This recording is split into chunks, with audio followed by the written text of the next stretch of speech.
ये बाबा जी। व्यास जी जी। जैसे 56 प्रकार के व्यंजन बनाकर तैयार कर लो बिना नमक के स्वाधीन है, वैसे तुमने 17 पुराण लिखकर तैयार कर दिए, लेकिन प्राणों के प्राण सच्चिदानंद सोधी ने ब्रह्म की कोई गाथा नहीं लिखी। मेरे योगी राज भगवान मुरली मनोहर कन्हैया के मुखार बिंद से निकली हुई उस पवित्र वाणी का लेखन नहीं किया है, इसलिए तुम्हारी आत्मा को शांति नहीं मिली। तो चिंता मत कीजिए बाबा जी। यदि आत्मा के लिए शांति चाहते हो जी तो मेरे योगी राज भगवान मुरली मनोहर कन्हैया के मुखार बिंद से निकली हुई वाणी का वर्णन करिए, लेखन करिए। जी जी अवश्य आत्मा को पवित्रता प्रदान होगी, आत्मा को शांति मिलेगी। हाँ जी जी, ऐसा ही किया जाएगा, अवश्य करूंगा।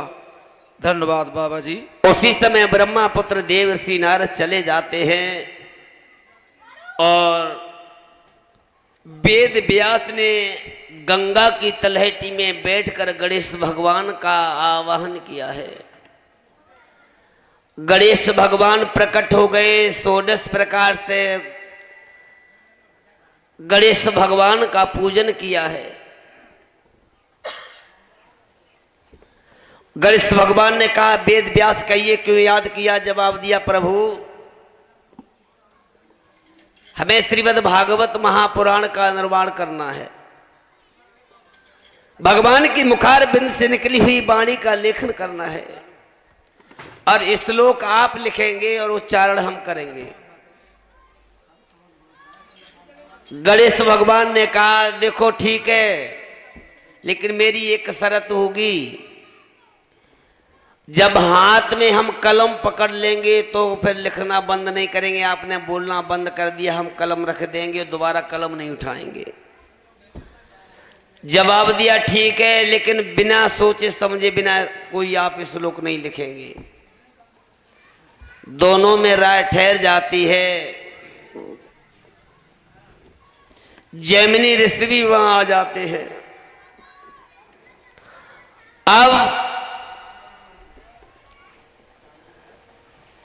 वेद व्यास ने योगी राज भगवान मुरली मनोहर कन्हैया का भक्त स्मरण किया है।